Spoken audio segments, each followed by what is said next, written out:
The couple Sarah and John Winter, who are expecting a baby, are decorating the nursery. They don't yet know if it will be a boy or a girl. Sarah teaches mathematics at the university, while John works as an architect.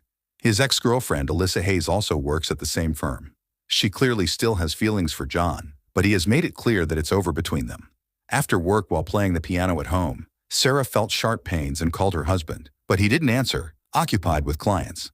When John saw the many missed calls from his wife, he rushed to the hospital immediately. Sarah had to give him the sad news. She had lost the baby. Now the sight of the nursery in their home brings them pain. The couple is struggling to cope with this loss. Sarah said she can't stay in this house.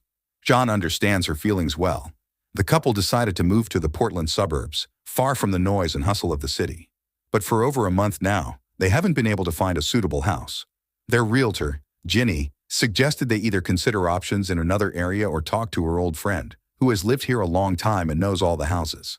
If anyone can help them, it would be him. The couple took her advice and arrived at Emmett Claimer's large, luxurious house in the wilderness. He graciously invited them inside. Emmett quickly deduced that John knows architecture. The mansion was built back in 1918, and Emmett had spent nearly 10 years restoring it. It's not easy to find a good house in these parts, so the conversation would be a long one. The couple was happy to stay for an early dinner with Emmett. First and foremost, he was curious why such a young couple wanted to leave the city. Sarah replied that she and John wanted to leave one painful story behind. They raised a toast to a new chapter in their lives. Later, Emmett gave the couple a small tour of the house, which houses many antique items, including weapons. Emmett explained that when workers were laying the foundation, they dug up all these things. Emmett sees this as a living chronicle of the house and its rich history. Sarah liked what she heard. She had always wanted to live in a house with character. Unexpectedly, Emmett offered the couple the opportunity to live in this mansion completely free of charge. Once this house had made Emmett happy, but now it had become just a building for him. Something had changed, and Emmett would be glad if someone else could find happiness here. John had drunk quite a bit, so he couldn't drive.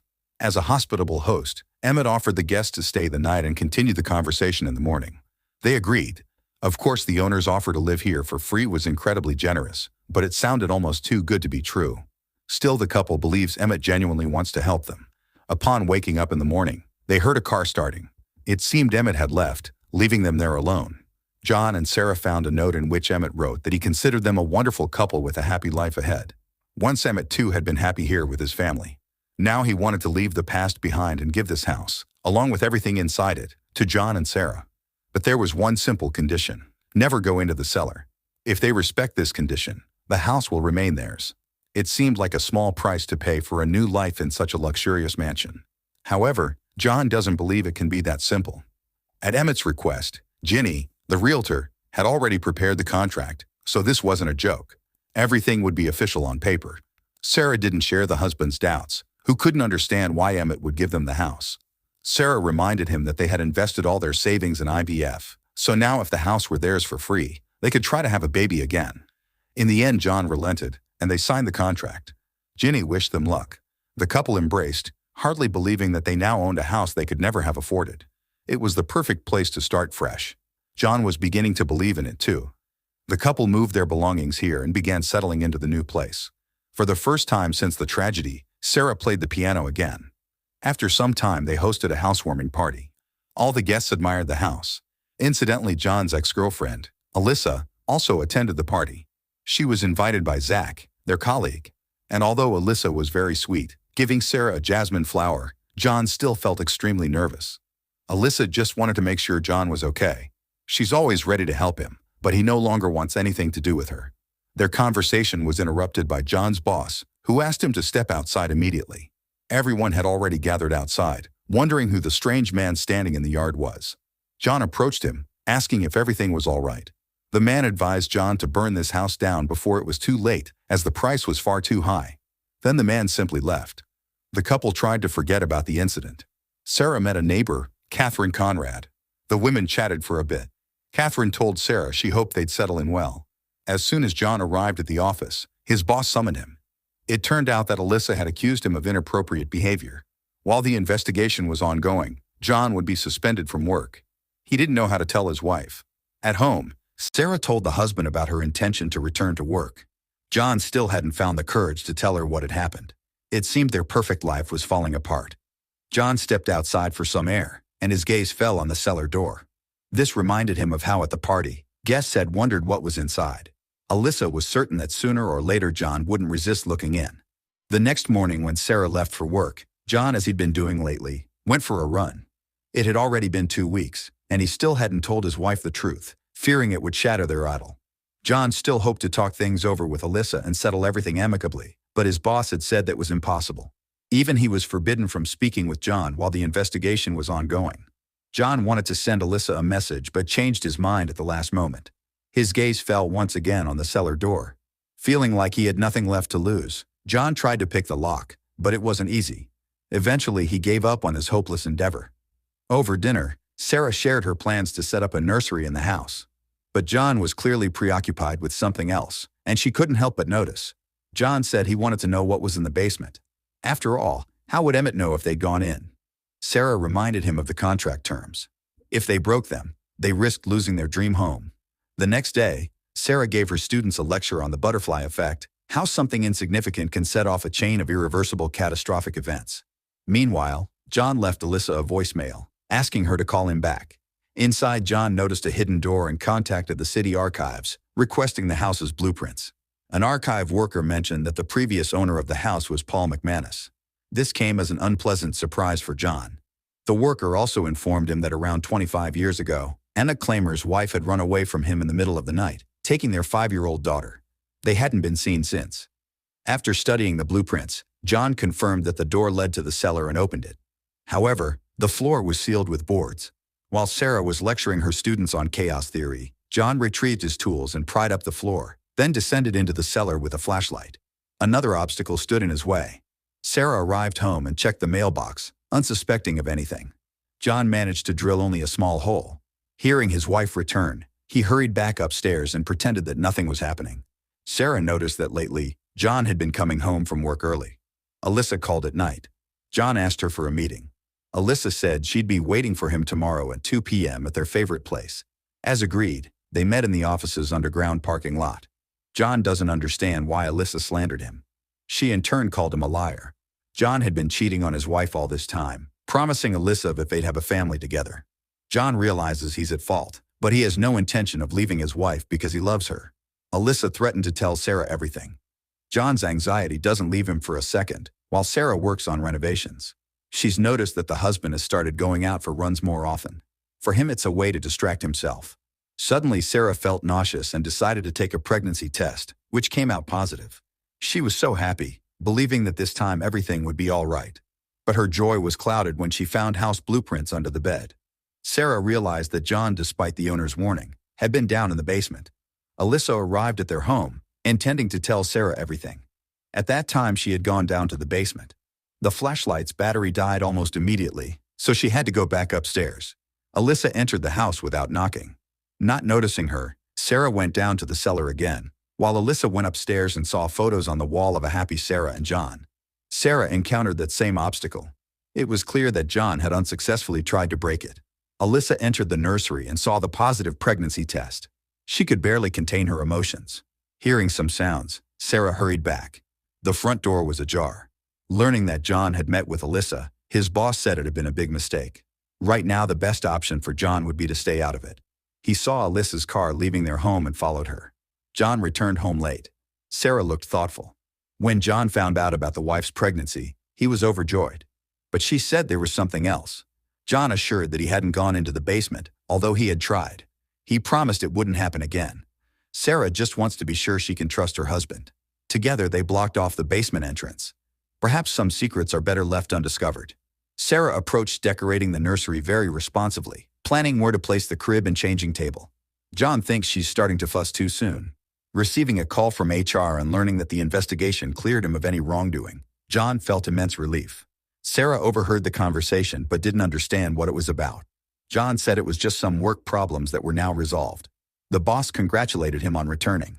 Everyone in the office knew about Alyssa's infatuation, so nobody believed her tearful story. She hadn't shown up at work since last week. In the nursery, John noticed a bullet lodged in the wall and was about to call the police, but his wife started to dissuade him, believing there must be a reasonable explanation. John told her that Emmett's wife and daughter went missing 25 years ago. Sarah stood her ground, thinking the husband was jumping to conclusions. However, since then, she couldn't stop thinking about the cellar. Seeing detectives in the office, John asked the HR employee what had happened. It turned out that Alyssa's car had been found abandoned. Sarah met with Catherine Conrad at a bar, asking about the previous residents of the house. Catherine said that the house had gone through many owners. The last ones were the McManuses, who simply disappeared one day without saying goodbye. Catherine also mentioned that some time ago, she regularly crossed paths with John during her runs. This alarmed Sarah, as he was supposed to be at work at that time. The news was broadcasting a report about missing Alyssa Hayes. When Catherine stepped away to greet her yoga instructor, Sarah found an article online about the search for Alyssa. At dinner, Sarah asked John about it. He replied that the police had been at their office today, but no one knew anything. While John was in the shower, Sarah checked his laptop and saw an email from HR containing Alyssa's accusations against him. She also found an outgoing call to Alyssa on the husband's phone. John couldn't stop thinking about the bullet he found in the wall. It seemed to have been fired from an antique pistol in Emmett's collection. However, Sarah didn't want to hear about it, since they risked losing the house. She didn't believe Emmett had harmed his family and hidden their bodies in the cellar. Their argument was interrupted by the doorbell ringing. Standing there were Detective Stark and Detective Wayland, who wanted to speak with John. He didn't object and invited them inside. Sarah tried to keep her composure. The detectives wanted to speak with her husband alone. Sarah hid around the corner, eavesdropping on the conversation. John told the detectives that he had dated Alyssa in the past. After he decided to break up with her, she started making things up. John didn't deny that he had met with Alyssa the day before she disappeared to try to clarify things. But she agreed to withdraw her accusations only on the condition that they get back together. Sarah confirmed the husband's alibi, who claimed he was home on the day Alyssa disappeared. The detectives had no further questions for now and left. John tried to explain himself, telling his wife that he hadn't told her about the accusations because they were false. But Sarah was sure the husband had cheated on her. She had long suspected it but had turned a blind eye. The police likely suspect John in Alyssa's disappearance. But Sarah lied to the detectives not for him, but for the sake of their future child. Since moving into this house, everything has gone wrong. John is convinced the cellar hides a dark secret. He managed to find the new address of Paul McManus, the previous owner, on the internet. John went there immediately. They had met before at the housewarming party. Now Paul was struggling to cope with his divorce. He doubted that John was ready to learn the secret hidden in the cellar of the house. At first it seems like an ideal life at a very low price, but in reality it's a deal with the devil. This house ruined Paul's life, as he constantly felt he was living a lie. He wished he could burn the place down. But it's not even about the cellar or Emmett. It's about the people who hide dark secrets. While Sarah patched up the bullet hole in the wall, Paul said his biggest regret was not opening the cellar door. There's only one way to break this vicious cycle: to open it, against the contract's terms. John decided to do just that, but Sarah clearly had other plans. She was painting the nursery walls, believing in a bright future in this house. John shouted that it was just self-deception. Behind the facade of their perfect life lay an ugly truth.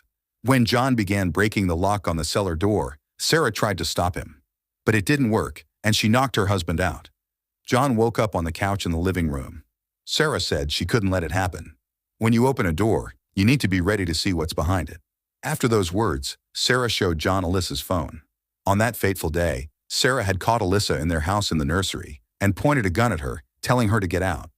Alyssa had said that everything here should have belonged to her and that Sarah wasn't worthy of it. In a burst of emotion, Sarah took Alyssa's life.